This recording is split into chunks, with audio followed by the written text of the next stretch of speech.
The text came through at 2:47 p.m. on a Tuesday. Sold your old car for quick cash. Got $8,000 from some guy on Craigslist. You're welcome for handling that eyesore smiling face with sunglasses. My brother Derek's message sat on my phone screen while I reviewed quarterly reports in my corner office.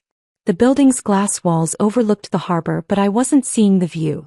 I was reading those words again, feeling the familiar weight of my family's assumptions settling over me like it had for the past 8 years. Before I could respond, the family group chat exploded. Dad, finally. That rust bucket was embarrassing. Good work, Derek. Mom, thank God. Sophia, you really need to invest in a proper vehicle. That thing was falling apart. My younger sister Christina. Seriously, Soph, even my Honda looks better than whatever that was. Derek again. The buyer didn't even haggle. Practically threw money at me. Should have asked for more oil. I typed one word. Noted. Then I set my phone face down and returned to the merger documents that required my signature. The irony wasn't lost on me. I was authorizing a $340 million acquisition while my family celebrated selling what they thought was my $8,000 rust bucket. The car in question was a custom-modified Audi RS7, matte black with performance upgrades that brought its value to approximately $190,000. It was registered to my company TechCore Solutions as part of our executive fleet. The vehicle carried GPS tracking, had encrypted communication systems installed, and was technically classified as protected company property under our corporate security protocols. But my family didn't know any of that. They didn't know I was CEO of anything. They thought I was a struggling office assistant, barely making rent, living in what they believed was a tiny studio apartment. In reality, I owned a penthouse downtown, but I'd never corrected their assumptions. After years of being dismissed, overlooked, and compared unfavorably to Derek's success as a mid-level sales manager, I'd simply stopped trying to prove anything. My phone buzzed again. Derek, seriously, Sophia, you should thank me. That money could actually help you get something reliable. Maybe a used Camry? I know a guy. Dad, Derek's right. We worry about you driving that death trap. This is actually a blessing. I didn't respond. At 3:15 p.m., my executive assistant Michael knocked on my office door. Ms. Martinez? Tony from Fleet Management needs to speak with you. He says it's urgent regarding Vehicle 7. Vehicle 7. The Audi. Send him in. Tony Chin entered, tablet in hand, looking distinctly uncomfortable. He was mid-40s, former military, and handled all our corporate vehicle security. Ms. Martinez, we have a situation. Vehicle 7's GPS shows it at a residential address in Riverside, registered to a Marcus Webb. Our system flagged it an hour ago when someone disabled the tracking device. Or tried to. The backup system is still transmitting. Disabled the tracker? Attempted to. Looks like they took it to a shop, tried to remove what they thought was the only GPS. They didn't find the secondary system built into the chassis. He pulled up a map on his tablet. The vehicle changed hands approximately 4 hours ago. Initial transfer occurred at a McDonald's parking lot off Highway 52. A McDonald's parking lot. Yes, ma'am. We have the transaction on traffic cameras. A male individual, approximately 6 feet 2 inches, brown hair, handed keys to another male. Cash exchange visible. The vehicle was then driven to this Riverside address where it currently sits. I leaned back in my chair. The male individual who sold it. Did you run facial recognition? Already done. Derek Martinez. Your brother, according to our employee records. There was. Pull the full security file on Vehicle 7, I said quietly. Documentation, registration, corporate classification, everything. And Tony? Don't file anything with the police yet. Ma'am. Just wait. I need to make some calls first. Tony nodded and left. I sat in silence for 3 minutes, watching the city move below my windows. Then I called our corporate attorney. Jennifer? It's Sophia. I need you to pull the legal documentation on our fleet vehicles, specifically the ones classified under corporate asset protection. Yes, Vehicle 7.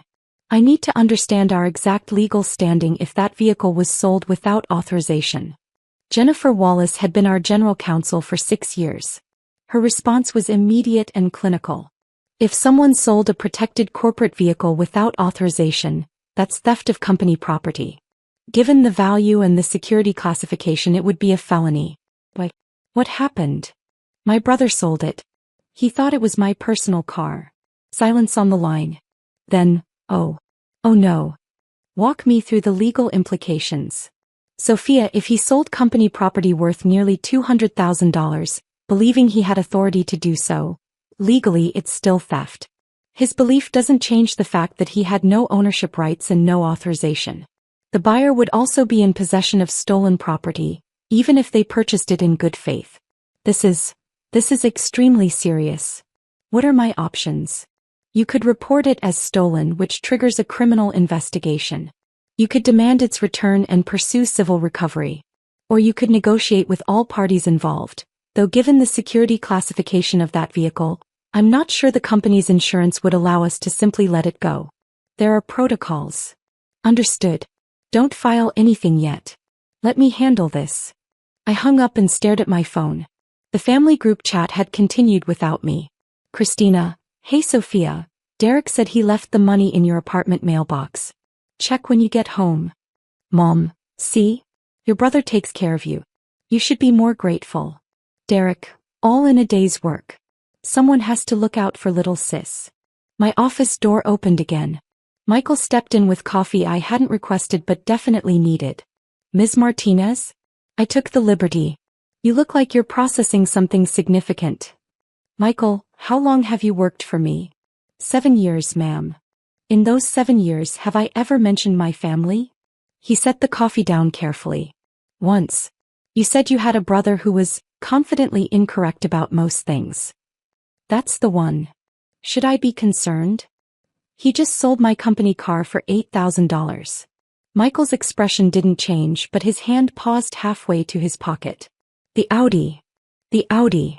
The nearly $200,000 Audi with encrypted communications and GPS tracking? That one. Oh my. My phone rang. Unknown number. I answered. Sophia Martinez. Ms. Martinez? This is Marcus Webb. I bought a car today and something weird just happened. A guy came to my house saying he was from some tech company and the car has tracking devices and I need to return it? Is this a scam? The guy I bought it from said it was his sister's car and she was upgrading. I put the phone on speaker so Michael could hear. Mr. Webb, I'm the CEO of TechCore Solutions. The vehicle you purchased is registered to my company as a protected corporate asset. The person who sold it to you had no legal right to do so. Heavy breathing on the other end. Are you serious? I paid $8,000 cash. I have a bill of sale. I understand and you're not in trouble. You purchased the vehicle in good faith. However, it is stolen property. I'm going to have my legal team contact you within the hour to sort this out. You'll be made whole financially, but I need the vehicle returned immediately. This is insane. The guy seemed totally legitimate. He said his sister was some office worker who couldn't afford to keep up with the car. Office worker. Of course Derek said that. Mr. Webb, I appreciate your cooperation. Please don't drive the vehicle. Someone will contact you shortly. I hung up and immediately called Jennifer back. I need a recovery team sent to this address. I read off the Riverside location. Negotiate compensation for the buyer. He's an innocent party. Full $8,000 refund plus another $2,000 for his trouble and lost time. Get the vehicle back to our secure lot. And Jennifer? Document everything. Every conversation, every transaction, everything. Are you pressing charges against your brother? Not yet. But I want the option. I ended the call and texted Derek. We need to talk. In person. His reply was instant. Can't tonight, got plans. What's up? Tomorrow. 10 a.m. My office. Your office? Oh, where? The supply closet. Just tell me what's wrong. I sent him the address of TechCore Solutions headquarters. Derek. Wait, why are we meeting there? Me, 10 a.m. Don't be late. I didn't respond to his follow-up questions. The family chat erupted again. Derek. Guys, Sophia's being weird about the car thing. She wants to meet at some tech building downtown. Dad, Sophia, what's this about? Derek did you a favor. Mom, sweetie, please don't be difficult about this. Your brother was trying to help. Christina, OMG Sophia, are you seriously mad? It was a junker. I silenced the chat and went back to work. At 6:30 p.m. Tony called again. Ms. Martinez, the vehicle is secured.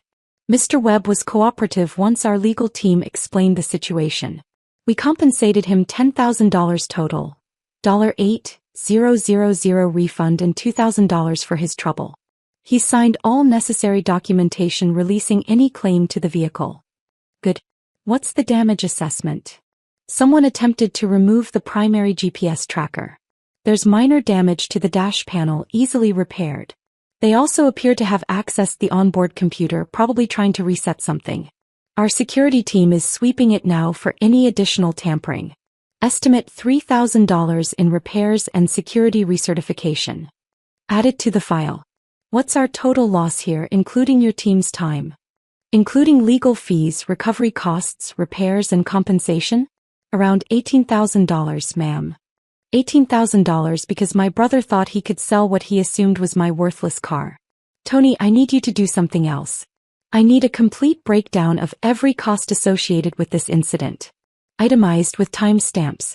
Every phone call, every person hour, every mile driven. Full documentation as if we're preparing for litigation. Are we? I honestly don't know yet. That night I didn't sleep well. I kept thinking about every family dinner where Derek bragged about his sales numbers while I stayed quiet. Every Christmas where Dad gave Derek expensive gifts and gave me gift cards with a note about being practical since money's tight. Every Easter, Thanksgiving, and birthday where Mom asked when I'd get serious about my career, while praising Derek's ambition. I'd built a company worth $840 million. We employed 1,200 people. Last year I'd been featured in Forbes' 30 Under 30 list. My penthouse was paid off. My investment portfolio was worth more than my parents' house. And they thought I was struggling to afford a functional car. The next morning I arrived at the office at 7 a.m. I had Michael clear my schedule from 10 to 11. I asked Jennifer to be on standby. I had Tony prepare a presentation file on the vehicle, its specifications and the incident timeline. Then I waited. Derek showed up at 10:17 a.m., 17 minutes late, wearing a polo shirt and khakis that screamed middle management. Michael escorted him up from the lobby. I watched through my office windows as Derek looked around the executive floor, confused. Modern art on the walls. Glass offices with harbor views. The subtle hum of serious money being managed. Michael opened my door. Ms. Martinez, your brother is here. Derek stepped in and his face went through several expressions at once. Confusion. Surprise. Dawning realization that something was very wrong with his understanding of reality. Sophia? What? Why are we in the CEO's office? I gestured to the chair across from my desk. Sit down, Derek. Seriously, whose office is this? Do you work here? Are you like a secretary for? I'm the CEO. This is my company. Sit down. He laughed. Actual laughter. Right, good one. Seriously though. Michael, still standing by the door, spoke quietly. Ms. Martinez is the founder and CEO of TechCore Solutions. She has been for 8 years. Perhaps you should sit down. Derek looked at Michael, then at me, then around the office with its awards and framed business magazine covers on the wall. His face went pale. He sat. The car you sold yesterday, I said, my voice perfectly level, was registered to this company. It was a protected corporate asset worth approximately $190,000, equipped with encrypted communication systems and security tracking. It was not mine to give you, and it certainly wasn't yours to sell. What? No, that can't be right. It was a piece of junk. It looked like. It was a custom-modified Audi RS7. Matte black. Performance package. It looked understated because that's how executive vehicles are designed. To not attract attention. Derek's mouth opened and closed. You're serious. Completely. But, you're not a CEO. You work in an office somewhere doing assistant stuff. You can barely pay rent. I've never told you I was an assistant. I've never told you I struggled with rent. You assumed and I never corrected you. This is insane. Mom and Dad also assumed. I didn't correct them either. Why the hell not? I leaned forward. Because 8 years ago when I started this company, I told Dad I was leaving my job at Morrison Tech to start my own firm. He laughed and said I'd be crawling back in 6 months. Mom said entrepreneurship was too risky for someone like me. You said I was delusional and should stick to what I'm good at, like filing. So I stopped telling you anything. Derek stared. That was 8 years ago. You've been lying for 8 years. I haven't lied once. I simply stopped volunteering information you clearly didn't want to hear. My phone buzzed. Jennifer, I'm outside if you need me. Here's the situation, I continued. You sold company property. Cost us $18,000 to recover and repair. The buyer could have filed charges against you for fraud. I could file charges for theft. This is a felony, Derek. Corporate property valued over $150,000. That's serious prison time. All color drained from his face. Sophia, I didn't know. You have to believe me. I was trying to help. You took keys from my apartment without asking, sold something that didn't belong to you and took cash for it. Legally, your intent doesn't matter. Please. Come on. I'm your brother. That didn't seem to matter yesterday when you told everyone my rust bucket was embarrassing. I made a mistake. A huge mistake. But you can't seriously press charges against your own brother. I said nothing. Sophia, please. I have a job. A life. This would destroy everything. You were willing to risk my life. What if I'd needed that car for an emergency? What if there had been important company equipment inside? You didn't think about that. You saw an opportunity to make quick money off what you thought was your struggling sister's only asset. I'll pay you back. All of it. The $8,000 plus whatever it cost to fix. $18,000. Plus legal fees. We're at about $25,000 total. He looked like he might be sick. On his salary, $25,000 was devastating. My office phone rang. Michael answered it at his desk outside. Moments later, he appeared at the door. Ms. Martinez? Your father is downstairs demanding to see you. He's quite agitated. Security is with him. Of course Dad showed up. Send him up. Derek pulled out his phone frantically. I could see he was texting the family group chat. Probably something about how I was threatening to press charges, how I'd been lying about my job, how everything was crazy. Dad arrived 4 minutes later, red-faced and angry. He didn't wait for an introduction. Sophia Marie Martinez, what the hell is going on? Derek says you're threatening him with prison? Over a car. Hello, Dad. Don't hello, Dad me. He made a mistake. You don't send family to prison over mistakes. He committed felony theft. Of your own car. Of my company's car. It wasn't mine to give him, and it certainly wasn't his to sell. Dad looked around the office for the first time, seeing what Derek had seen. The view. The awards. The subtle markers of serious executive power. What is this place? My office. I'm the CEO of TechCore Solutions. I founded it 8 years ago. Dad's face went through the same progression as Derek's. That's not possible. It's documented fact. You're an office assistant. I've never said that. You assumed. But you drive a beat-up car and live in a studio and never have money for family dinners. I drive company vehicles that are designed to be understated. I own a penthouse downtown worth $2.3 million. And I don't attend family dinners because for 8 years, every single one has involved you explaining to me how to be more successful while praising Derek's mediocrity. Dad's jaw clenched. How dare you? My desk phone rang. Jennifer's extension. I answered. Yes. Ms. Martinez, I have your mother on line 3. She's calling about a family emergency. Should I put her through? I sighed. Yes. Mom's voice came through the speaker. Sophia. Thank God. Derek told us you're having some kind of breakdown. Claiming you're a CO? Threatening your brother? Sweetie, this isn't like you. Are you off your medications? I've never been on medications, Mom. Don't be difficult. Your father is there, right? Let me talk to him. He's here. You're on speaker. Richard, you need to talk sense into her. She's clearly having a mental health crisis. We need to. I ended the call. Dad stared at the phone, then at me. You hung up on your mother. I did. Sophia, I don't know what game you're playing, but... Tony knocked and entered without waiting. Ms. Martinez, the police are here. Detective Morrison from Commercial Crimes Division. Should I show her up? My stomach dropped. I didn't call the police. The buyer did. Mr. Webb. Apparently after we compensated him, he had questions about the person who sold him stolen property. He filed a report. Dad went white. Derek made a sound like a wounded animal. Show her up, I said quietly. Detective Sarah Morrison was early 50s, professional, carrying a tablet. She introduced herself efficiently. Ms. Martinez? I'm investigating a report of vehicle theft. A Mr. Marcus Webb claims he purchased a vehicle that was later recovered as stolen property. He's provided documentation showing he bought it from a Derek Martinez. Is Derek Martinez here?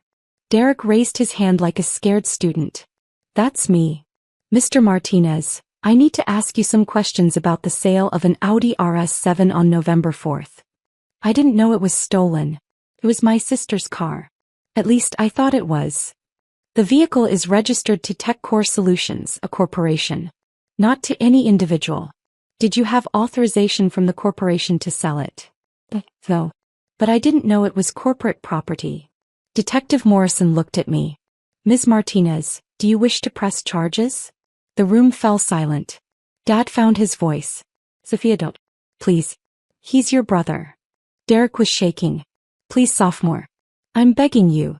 I looked at them both. At Derek, who'd spent years treating me like a charity case. At Dad, who'd never once asked what I actually did for a living. Detective Morrison, I said slowly, I need to consult with my legal team before making that decision. Can you give me 24 hours? Certainly. Mr. Martinez, don't leave the state. We'll be in touch. She handed Derek a card and left. The silence after she left was deafening. Finally, Dad spoke. You'd really do it. You'd send your brother to prison. I don't know what I'm going to do. How can you not know? He's family. And for 8 years, family has treated me like a failure. Like someone who needed to be managed and pitted and corrected. None of you ever asked about my life. You just decided who I was and never questioned it. Because you never told us different. I shouldn't have had to. You're my family. You should have been curious. You should have asked questions. Instead, you made assumptions and mocked me every chance you got. My voice had risen. I forced it back down. Here's what's going to happen, I said quietly. I'm going to think about this for 24 hours. Derek, you're going to sit with the reality that your good deed was actually felony theft. Dad, you're going to go home and explain to Mom that her daughter isn't having a breakdown. She's been successfully running a company while you all assume she was failing at life. And then tomorrow I'll decide what to do. Sophia, Derek started. Get out of my office. Both of you. They left, Derek stumbling, Dad rigid with anger and shock. Michael appeared after they'd gone. Ms. Martinez? Are you all right? No. But I will be. For what it's worth, I think you handled that with remarkable restraint. Thanks, Michael. Shall I hold your calls? Please. I sat alone in my office for an hour watching the city below, thinking about family and assumptions and the price of silence. My phone buzzed continuously. The family group chat had exploded. Mom, Sophia, answer your phone right now. Christina, wait, you're actually a CEO? WTF? Mom, this is ridiculous. You've been lying to us for years. Christina, holy shit, I just Googled you. You're in Forbes. Forbes. Dad, we need to talk about this as a family. Derek, please, Sophia. I'm sorry. I'm so sorry. Mom, your brother could go to prison because of your pride. Christina, wait, Derek actually stole her car? A $200,000 car. Dad, it was a misunderstanding. Christina, a $200,000 misunderstanding that he sold for $8,000? That's not a misunderstanding, that's stupidity. Mom, Christina, don't be cruel. Christina, I'm not being cruel, I'm being accurate. Holy shit, Sophia, why didn't you tell us? I typed one message. I'll let you know my decision tomorrow. Then I muted the chat. Jennifer called at 4 p.m. Sophia? Just checking in. What are you thinking? Honestly, I don't know. If it helps, I pulled precedent cases. Given the circumstances, if you press charges, Derek would likely face 2 to 5 years, possibly reduced to probation and restitution if it's a first offense. But he'd have a felony record. And if I don't? Then he learns nothing. Your family continues to see you as the one causing problems, and the next time someone makes assumptions about your life, they'll feel entitled to act on them. You think I should press charges. I think you should do whatever lets you sleep at night. That evening I went home to my penthouse. The city lights spread below my windows. I poured a glass of wine and sat on my balcony thinking. Derek had stolen from me. Not just the car, he'd stolen my dignity every time he'd pitted me. He'd stolen my accomplishments every time he'd bragged about his own mediocre success. He'd stolen years of honest relationship by never bothering to ask about my actual life. But he was still my brother. At 9 p.m. my phone rang. Christina. I answered. Yes. Sophia? Can we talk?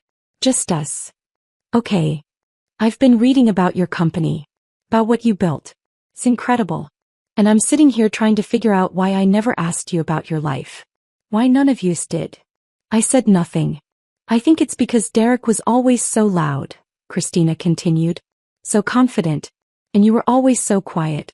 We mistook quiet for weak. For unsuccessful. We're idiots. Yes, you are. She laughed, but it was sad.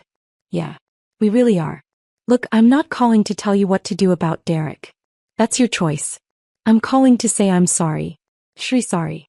Not, sorry you're upset, sorry. But, sorry I never saw you sorry. Thank you. Are you going to press charges?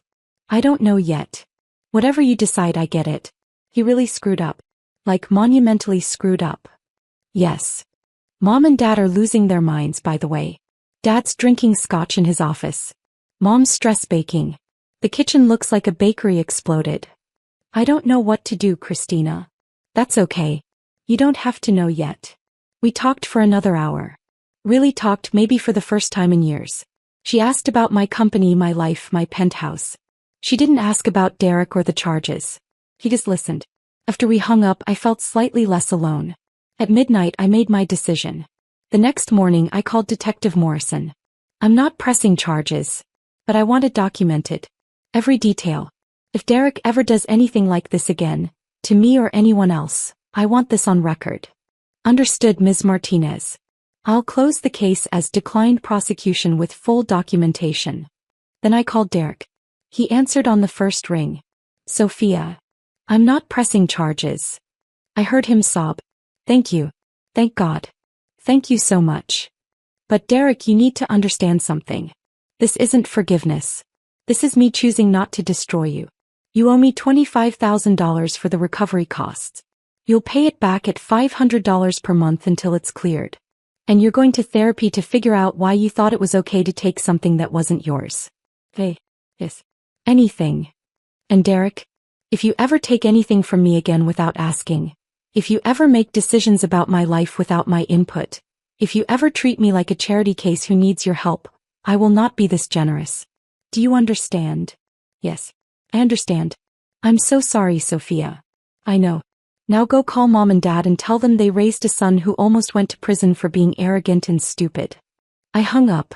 Michael knocked on my office door an hour later. Ms. Martinez? Your mother is online too. Of course she is. I sighed. Put her through. Sophia. Derek told us you're not pressing charges. Thank God. We knew you'd come to your senses. Mom, I didn't come to my senses. I made a choice not to send my brother to prison. Those are different things. Well, either way, this whole mess is behind us now. We should have a family dinner to celebrate. No. What? No family dinner. Not until you all understand that what Derek did was wrong. Not a mistake. Not a misunderstanding. Wrong. He stole from me. He sold something valuable because he assumed I was too pathetic to own anything worth keeping. Sophia, he didn't mean. I don't care what he meant. I care what he did. And I care that you, Dad, and Derek spent 8 years assuming I was failing without ever asking if I needed help or support or just a conversation about my actual life. Silence. Mom, I love you. But I'm tired of being your project. Your worry. Your example of what not to do. I've been successful beyond anything you imagined and not one of you noticed. We would have noticed if you'd told us. You should have asked. I ended the call. Over the next week things slowly settled. Derek set up automatic payments of $500 per month. Dad sent a stiff email, acknowledging the misunderstanding. Mom left voicemails that oscillated between apologetic and defensive. Christina kept calling though. Real calls. Sister calls. She asked about my life, my company, my plans. She apologized more than once. He meant it. 2 weeks after the incident, I got a text from Derek. First therapy appointment today. It's weird but probably needed. Thanks for not giving up on me. I'm sorry for everything. I replied, good. Keep going. Dad showed up at my office a month later, unannounced. Michael tried to stop him, but I waved him through. Sophia, Dad said, standing awkwardly in my doorway. I owe you an apology. Okay. I'm serious. I've been thinking about the last 8 years. About how I treated you. How we all did. You were building something incredible and I was lecturing you about responsibility. Yes, you were. I'm proud of you. I should have said that years ago. Yes, you should have. He looked around the office. This is really something. What you've built. Thank you. Can I take you to dinner? Just us. I want to hear about it. About all of it. Your company, your life, everything I missed. I studied him. He looked older than I remembered. Tired. Hey, I said. Dinner. But you're paying. He smiled for the first time. Obviously. You're doing better than me financially. It wasn't forgiveness. Not completely. But it was a start. 3 months later, the family gathered for Christina's birthday. It was awkward at first. Mom fussed. Dad was overly polite. Derek couldn't quite meet my eyes. But Christina pulled me aside before dinner. Thank you for giving them a chance. I'm not sure I've forgiven anything yet. That's okay. Forgiveness takes time. But you're here. That's what matters. I looked at my family, gathered around Christina's dining table, arguing about whether to order Thai or Italian. They still didn't understand everything. Maybe they never would. But they were trying. And for now that had to be enough. My phone buzzed. Tony, Ms. Martinez, Vehicle 7 is fully repaired and recertified. Should we return it to active fleet rotation? I looked at the message, then at my family. Me, yes. But install a better alarm system. Apparently brothers can't be trusted. Tony, noted. Enhanced security protocols engaged. I smiled and put my phone away. Derek caught my eye across the table. Everything okay? Everything's fine, I said. Just work stuff. He nodded, accepting it without prying. Progress. Mom raised her glass. To Christina. Happy birthday, sweetheart. We all raised our glasses. To Christina, I echoed. And for the first time in 8 years I felt like maybe, just maybe, my family finally saw me. Not the failure they'd imagined. Not the charity case they'd pitted. But me. Sophia Martinez. Sister. Daughter. And owner of a very expensive car that nobody would ever sell without permission again.